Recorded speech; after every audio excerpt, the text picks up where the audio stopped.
Olá, você está no universo da história. Conosco, hein? E por favor, inscreva-se, dê um like, compartilhe, por favor, converse com seus amigos, compartilhe. E hoje estou aqui com o professor Elton Júnior, né? Professor de Física, e nós vamos conversar sobre um assunto bem interessante, acho que você vai achar legal. Nós vamos conversar sobre uma coisinha que está aí, estão comentando depois do filme dos Vingadores, né? Que o Thanos lá fez o seu estalo de dedos e apagou todo mundo, que de repente agora no filme número 4, Os Vingadores 4, que ainda não tem título, né? Alguns dizem aí que tem uns boatos de alguns títulos, mas ninguém sabe ao certo, que talvez para conseguir resolver o que o Thanos fez, só viajando no tempo. Eles vão ter, muito provavelmente, que viajar no tempo. E aí a grande pergunta é o seguinte, eu vou perguntar isso para um físico, hein? Me diga uma coisa, é possível, Elton, nós viajarmos no tempo? Bom, Oswaldo, antes de mais nada, muito obrigado pelo convite, obrigado por estar aqui nesse canal maravilhoso. Realmente, coloquem o like, compartilhem, isso ajuda muito a divulgação. Pena que eu não tenho muito tempo para falar sobre isso, mas, Oswaldo, nós professores, a gente passa o conhecimento a conta-gotas. E existem outros tipos de mídia que vêm e trazem informações horríveis a respeito da ciência, da história, da física, da matemática, e elas vêm em ondas, né? E a gente acaba perdendo. Então, ajude-nos a divulgar esse canal que traz informação de qualidade, né? Muito obrigado. Então, obrigado pelo convite mais uma vez. E sim, é possível viajar no tempo, mas espera lá. Vamos devagar aqui. Você começou com um exemplo no cinema. Exato. E eu queria dizer que no cinema a gente dá essa licença poética para que todos façam aquilo que é divertido fazer, aquilo que nos emocione, aquilo que traga a aventura. Então, o que eles inventarem em Vingadores, Oswaldo, vai ser divertido. E não vai ser o primeiro filme que vai lidar com essa questão da viagem no tempo de uma forma que talvez a física clássica, a física real do nosso mundo, talvez não permita acontecer. Mas isso não quer dizer que a gente não curta isso. Pô, eu vou citar um exemplo. Você citou Vingadores, eu vou citar Star Wars e poderia citar Star Trek, que eu gosto muito, né? Mas em Star Wars, eu não lembro agora exatamente todos os títulos, mas existe uma caçada entre naves e existem disparos de uma nave em cima da outra, disparos sônicos. Ora, mas o som não se propaga no espaço. Mas lá, como é que ficaria uma sequência de um ataque laser sem som? É um dos ataques mais maravilhosos. É o Obi-Wan com aquele caçador de recompensas, né? O som daqueles tiros é maravilhoso. Eu fico imaginando aquela cena sem esses sons. Não teria a mesma graça. Nós não teríamos o efeito, né? Isso, a mesma especial. imersão. Sim, né? Lógico. Então, claro que no cinema tudo pode, tudo deve, e eu não quero aqui agora, o professor de física vai ficar restringindo as coisas. Não, longe disso. Né? Só que a gente precisa entender o que é extrapolação, o que é ficção científica e o que é a ciência de verdade, a ciência do nosso universo, esse que habitamos, como funciona. Então a resposta é, Oswaldo, a viagem para o futuro é perfeitamente possível. Tecnologicamente, a gente não conseguiria fazer isso ainda. Primeiro que nós não temos as naves velozes o suficiente para que isso aconteça, para que o ritmo do tempo possa passar devagar para um determinado viajante, ou então nós não temos a condição de viajar para locais do nosso universo onde a passagem do tempo seja diferenciada da passagem do tempo aqui na Terra. Tá, me diga por exemplo, você disse que eu posso viajar no tempo, mas você está dizendo que eu posso viajar no tempo apenas para o futuro. Apenas para o futuro. Apenas para o passado futuro. Eu não posso. Para o passado há impossibilidades. A física não encontrou, não apontou nenhum caminho possível ainda para que a viagem para o passado possa ocorrer. Não temos nenhuma viela de escapatória para isso. O meu caminho único é para o futuro. Para o futuro. Uhum. Então, qual é que seria a fórmula? Por exemplo, viajando no espaço, é isso? A gente não...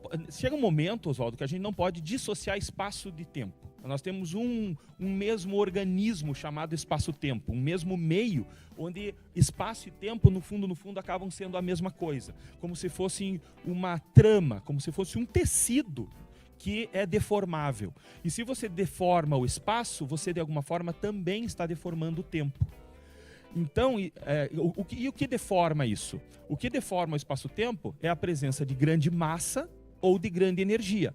Até porque o próprio Einstein, claro que nós já estamos falando daqui das teorias da relatividade restrita e geral do Einstein, que mostra que energia e massa, na verdade, são estados da mesma coisa.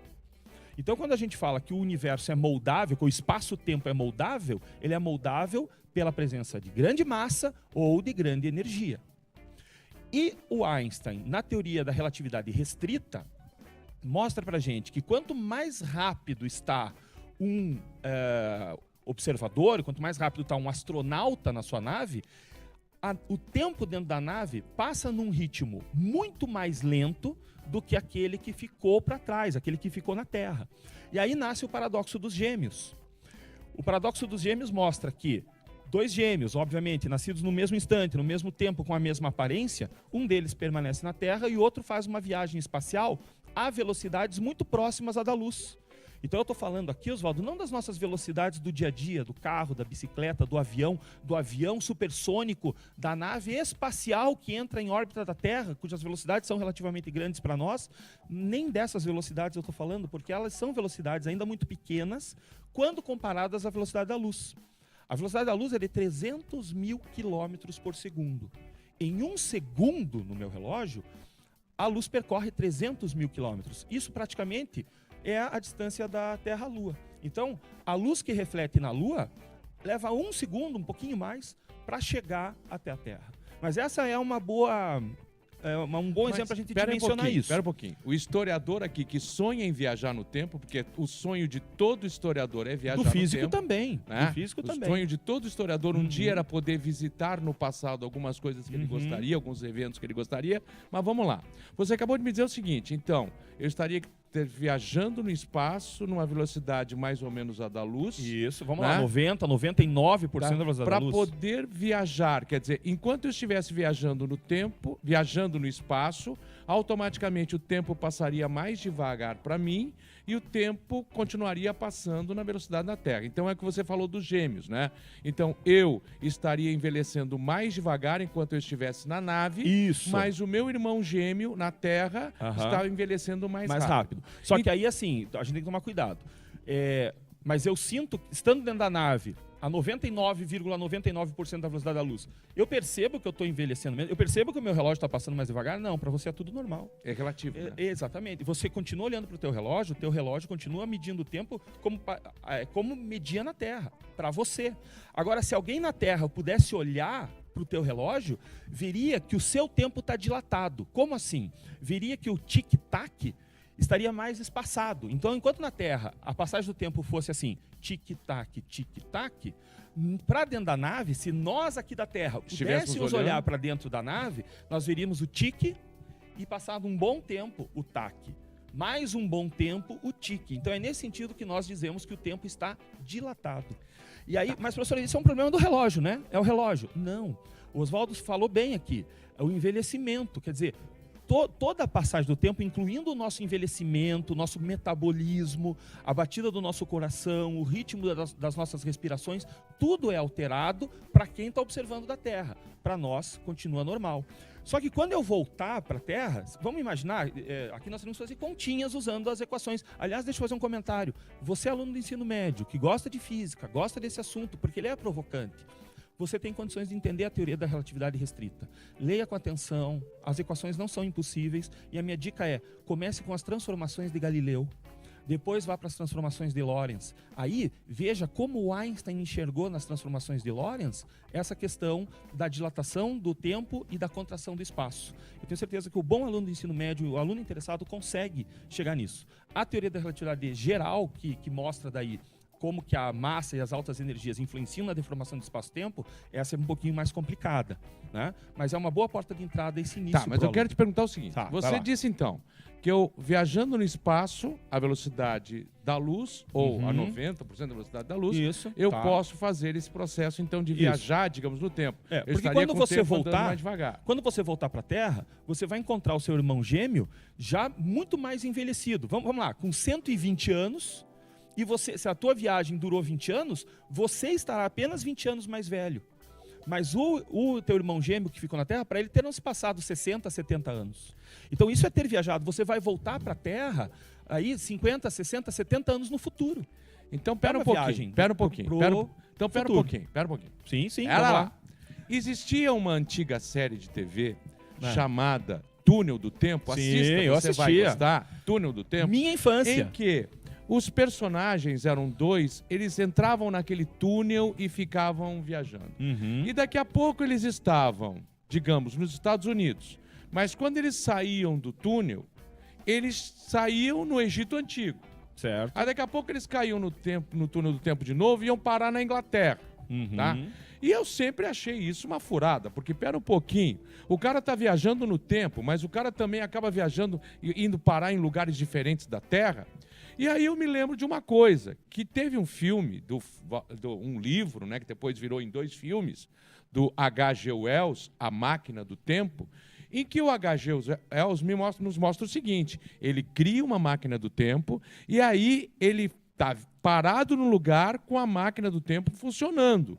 E ele viaja só no tempo, mas ele está no mesmo lugar. Certo. Mas de acordo com o que você está me dizendo, então, aquela coisa que eu imaginava que era furada, que era os caras de repente aparecerem ou no Egito, ou na Inglaterra, ou nos Estados Unidos em épocas diferentes, de certa forma é mais correto do que o que eu imaginava, que você viaja só no tempo e não no espaço. Você viajou nos dois, uma vez que você não pode dissociar espaço e tempo mais. No nível da nossa discussão, a gente não pode mais dissociar espaço de tempo. Mas realmente, a cadeira ou a máquina do tempo, ela permaneceu naquele mesmo local aparentemente. Né? Porque o exemplo que eu te dou ele olhou no entorno, a vegetação era diferente, porque houve evolução, a evolução aconteceu. Árvores diferentes existiam, plantas diferentes existiam no local. A mesma lua, no entanto, a lua mais envelhecida, a lua já quebrada, lembra? Uhum. A lua já estourada, mas o mesmo sol, mas o sol envelhecido. Então ele viajou no tempo sim, mas ele também viaja no espaço no sentido de que as coisas não estão imóveis.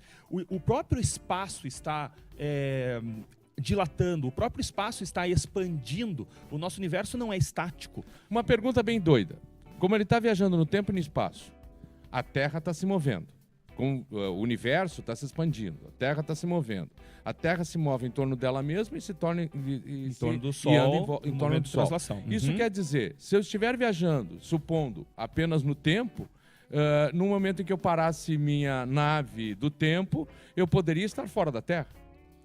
A Terra teria continuado em seu movimento. Se de alguma forma você tivesse conseguido fixar a sua posição no espaço. Ah, se eu conseguisse fixar. Mas eu não vejo assim. Eu vejo que se você está naquele ambiente, à medida que o tempo vai evoluindo, aquela posição no espaço também evolui e você evolui junto. Entendo, é assim que eu consigo conceber isso. Né?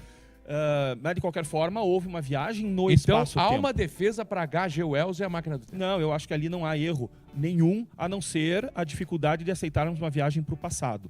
E você falando do H.G. Wells me lembrou de um filme um pouquinho mais recente, onde também isso é feito com uma certa maestria, pelo menos eu gostei bastante, da Lucy.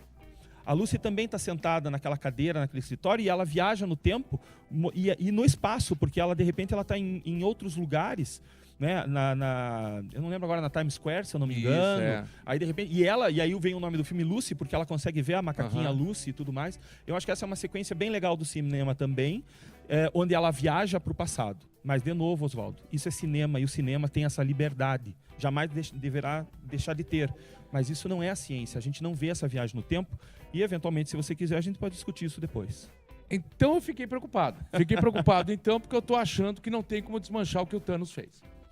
Porque se no final de contas tem que voltar no tempo para desmanchar o que ele fez e tentar mudar antes que ele faça o estalo de dedo de novo, ficou complicado. Eu sei, você vai dizer, eu não assisti ainda a Vingadores. Você eu nem sabia do estalo. Do estalo do dedo.